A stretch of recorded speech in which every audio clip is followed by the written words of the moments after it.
What's up, guys? It's Alex. It's Quinn. It's Iconic Comic. We are back and ready to react to a request.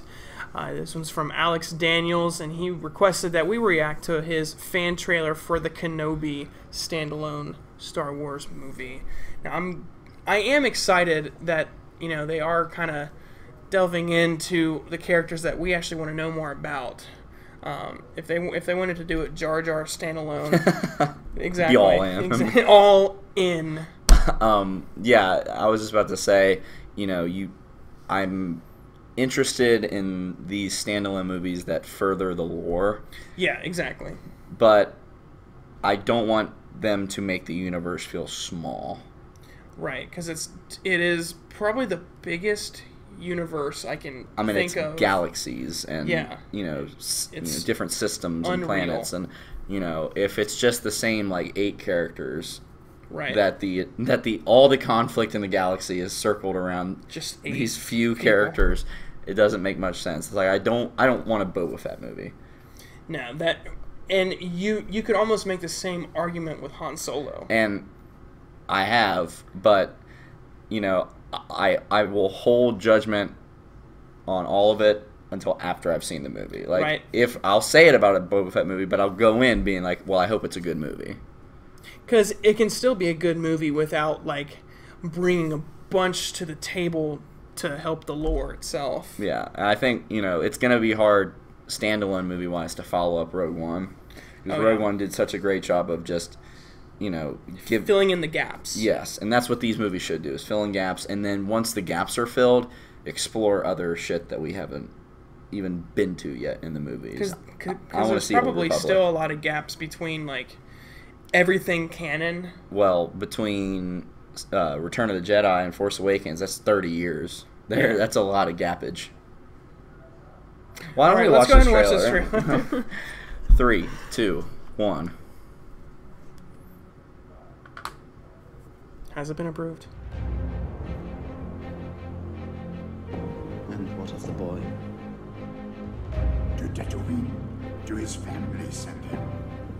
I will take the child and watch over him. It's the thing that swallows you. It holds you together while it's tearing you apart. My brother Anakin! That guy gave some chills, not gonna lie. That was well cut. Makes you feel worthless. It makes you want to be worthless. In your solitude on Tatooine, training I have for you. You people are never alone. Some spirit or something is It's like Jesus. Old friend Qui-Gon. You have grown strong and powerful. That is the best still. You've done as I asked. Have you trained the boy? I've trained him as well as I could, but... I have failed you, Anakin. I have failed you. Boy you trained, gone he is. Consumed by Darth Vader.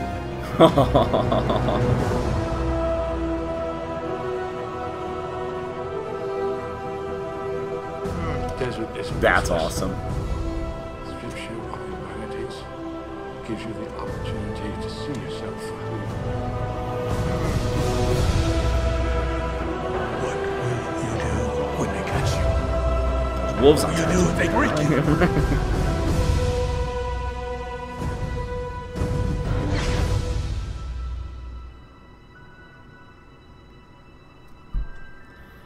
What I got out of that is I want to see a movie where Obi-Wan is finding himself.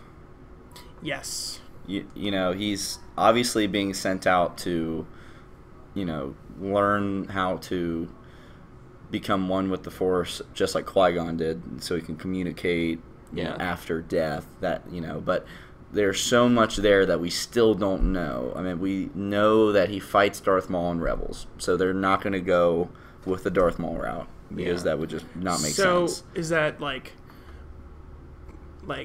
pre or post Qui-Gon?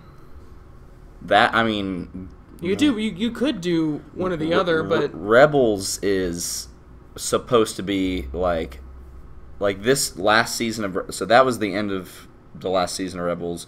This season of Rebels is the finale, and it's going to lead right into the Battle of Scarif from Rogue One because they were there. Yeah. So it's going to be cool to see that. So that means that him fighting Darth Maul is literally just like maybe a month or two at the most before him and Luke go on their adventure. Yeah. So they're not going to go that far, and I don't want them to. I want this to be maybe like, 5-10 years post Revenge of the Sith. Okay. Him watching over Luke, watching him grow. Yeah. But I don't want a lot of Luke in this movie. We don't need a lot of Luke in this movie. because we've had Luke for ever. Like, I wouldn't say we have too much Luke because he hasn't said a goddamn word yet. Right. But I want to, it'd be okay if he left planet too. There's nowhere does it say that he stayed on Tatooine for 19 years. Right. And there's, I don't think you could anyway. Like, him being who he is, there's no way he's so sedentary on one planet. I would like to see him maybe go searching for, surviving Jedi, stuff like that. What if he's trying to find the temple? There's another one. There it is, right and there. then It writes itself. I still think you can make Vader the bad guy because it will still make sense in New Hope. If Vader thinks he killed Obi-Wan, and then that line comes where he's like, "I've sensed a presence that I haven't felt since," and then he walks away. It still makes sense. It still makes sense. God, it's so it just writes itself. It writes itself. Let us know what you guys thought down in the comment section down below. Make sure you guys like, comment, share, and subscribe so that you don't miss anything from this channel. So make sure you stay tuned. Stay iconic. And cue music. Holy Grail.